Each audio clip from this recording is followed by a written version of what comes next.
Hello दोस्तों, नमस्कार, आदाब, जोहार। स्वागत है आप सभी का मेरे यूट्यूब चैनल ग्रेविटी क्लासेस पालाजुरी में। आइए कक्षा 9 के कुछ सोशल के एमसीक्यूज हम देखते हैं, जो कि आने वाले एग्ज़ाम के लिए बहुत ही महत्वपूर्ण हो सकते हैं। चलिए शुरू करते हैं। देखिए पहला सवाल क्या है। 1774 ईस्वी में फ्रांस की राजगद्दी पर कौन आसीन हुआ? तो 1774 ईस्वी में जब भी फ्रांस की राजगद्दी से संबंधित कुछ भी सवाल आएगा तो ये सीधा संबंधित होता है किससे? लुई 16वां से। तो इसका आंसर भी क्या होगा? लुई 16वां। ठीक है। नेक्स्ट क्वेश्चन, लिब्रे क्या है? तो लिब्रे क्या है? ये फ्रांस की मुद्रा है। लिब्रे है फ्रांस की मुद्रा। ठीक है। आइए नेक्स्ट क्वेश्चन देखते हैं। सीधे राज्य को अदा किए जाने वाले कर को क्या कहते हैं? तो सीधे राज्य को अदा किए जाने वाले कर को टाइल कहा जाता था। और इनमें से टाइद क्या है? टाइद, तो ये टाइद है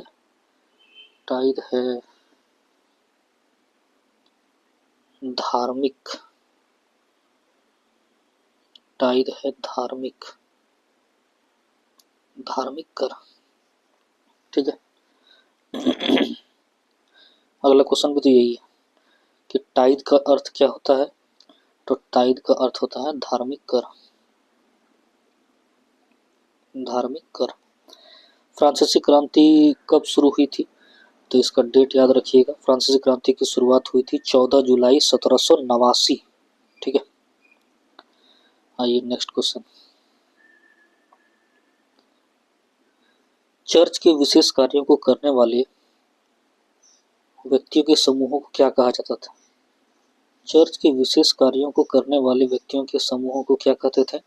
तो चर्च में जितने भी कंट्रोल होता था चर्च का, वो सारा होता था पादरी वर्ग का।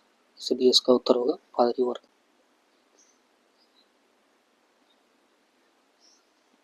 फ्रांसीसी क्रांति की किस शहर में शुरुआत हुई थी? तो इसकी शुरुआत हुई थी पेरिस में। मार्सिले क्या है? मार्सिले फ्रांस का राष्ट्रीय गीत है।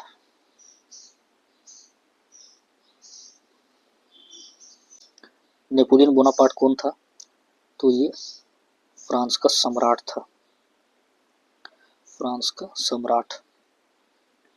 चलिए ठीक। आतंक का राज्य किसने स्थापित किया? तो आतंक का राज्य जो स्थापित किया था इन्होंने, रोबेस्पियर ने। ठीक है। ये आतंक का राज्य जो है ना, ये चला था कब से कब? तो ये चला था 1793 से 1794 के आसपास। ठीक है।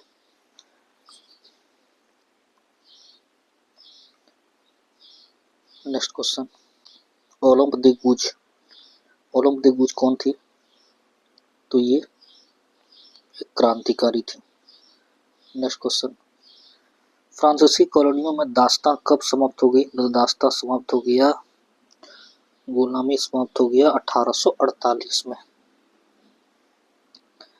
फ्रांस की राजधानी, ये बताने की जरूरत नहीं है, पेरिस। 1789 में फ्रांस की क्रांति किसके शासनकाल में हुई? तो बताया था कि फ्रांस की क्रांति से संबंधित जो है इसकी शुरुआत हुई थी लुई 16वां। ठीक है।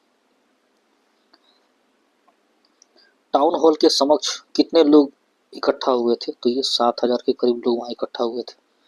मैनर क्या था? तो मैनर एक एस्टेट था। एस्टेट था। फ्रांस में द्वितीय एस्टेट के अमीर वर्ग को क्या कहते थे? अमीर वर्ग को। तो अमीर वर्ग को बोला जाता था कुलीन वर्ग। ठीक है। इसको कहते थे कुलीन वर्ग। ठीक। कौन 18वीं सदी में फ्रांसीसी समाज के वर्ग नहीं थे? इनमें से कौन 18वीं सदी में फ्रांसीसी समाज के वर्ग नहीं थे? पादरी था, कुलीन था, किसान भी था, सम्राट नहीं था। ठीक है।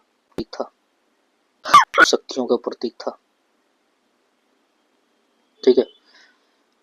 इसीलिए बास्तिल का किला टूट जाना निरंकित शक्तियों का खत्म हो जाने के बराबर था। आज का अंतिम प्रश्न देखिए, तृतीय स्टेटमेंट में से कौन सा वर्ग शामिल नहीं था? तो इसमें कुलीन वर्ग शामिल नहीं था। आज के लिए इतना ही, मिलते हैं नेक्स्ट वीडियो में।